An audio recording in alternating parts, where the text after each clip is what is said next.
নমস্কার। Indo Tibetan border police force ITBP তরফ থেকে কিন্তু হেড কনস্টেবল পদে নিয়োগের অফিসিয়াল বিজ্ঞপ্তি প্রকাশিত হয়ে গেছে। অনলাইন আবেদন শুরু হয়ে গেছে। 7ই জুলাই থেকে অনলাইন আবেদন শুরু হয়েছে, চলবে হচ্ছে আগস্ট মাসের 5 তারিখ অবধি। টোটাল এখানে শূন্যপদ রয়েছে 112টি। মেলদের জন্য টোটাল শূন্যপদের সংখ্যা 96টি এবং ফিমেলদের জন্য টোটাল শূন্যপদের সংখ্যা রয়েছে 16টি। ঠিক আছে, এবং এখানে তোমাদের বয়স কত লাগবে সেটাও ভালো করে দেখে নাও। 20 থেকে 25 বছরের মধ্যে হয়ে থাকলে তুমি এখানে অবশ্যই আবেদন করতে পারবে। পাশাপাশি ওবিসি প্রার্থী হলে 3 বছরের ছাড়, এসসি এসটি প্রার্থী হলে 5 বছরের তুমি এখানে ছাড় পাবে। এডুকেশন কোয়ালিফিকেশন একটু লক্ষ্য করো। এডুকেশন কোয়ালিফিকেশন এখানে বলেছে degree from a recognised university or equivalent with psychology as a subject.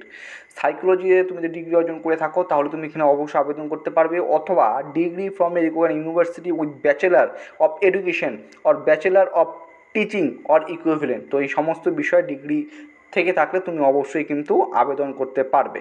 ঠিক আছে, চলো নেক্সট। ফিজিক্যাল স্ট্যান্ডার্ড ওয়েস্ট বেঙ্গলে প্রার্থী হয়ে থাকলে হাইট লাগবে 170 সেন্টিমিটার। ঠিক আছে, 170 সেন্টিমিটার পুরুষদের, মহিলাদের 157 সেন্টিমিটার, এবং এসটি প্রার্থী হয়ে থাকলে পুরুষদের 162.5 সেন্টিমিটার, মহিলাদের 154 সেন্টিমিটার। ঠিক আছে, নিয়োগ প্রক্রিয়া কিভাবে অ্যাপ্লাই করতে পারবে, কোন ওয়েবসাইটের মাধ্যমে, এখানে তোমরা দেখতে পাচ্ছ যে recruitment.itpp পুলিশ.nic.in অফিসিয়াল ওয়েবসাইট, যায় তোমরা কিন্তু অবশ্যই আবেদন করতে পারবে। প্রথমে তোমাদের যে ফেজ 1 হবে সেখানে ফিজিক্যাল এফিসিয়েন্সি টেস্ট হবে। ঠিক আছে, তারপরে ফিজিক্যাল স্ট্যান্ডার্ড টেস্ট হবে।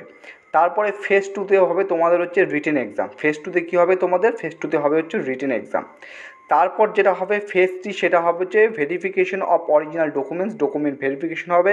তারপরে হবে তোমাদের ডিটেল মেডিকেল এক্সামিনেশন বা রিভিউ মেডিকেল এক্সামিনেশন। ঠিক আছে, তো এই সমস্ত প্রসেসের মাধ্যমে তোমাদের কিন্তু এখানে নিয়োগ করা হবে।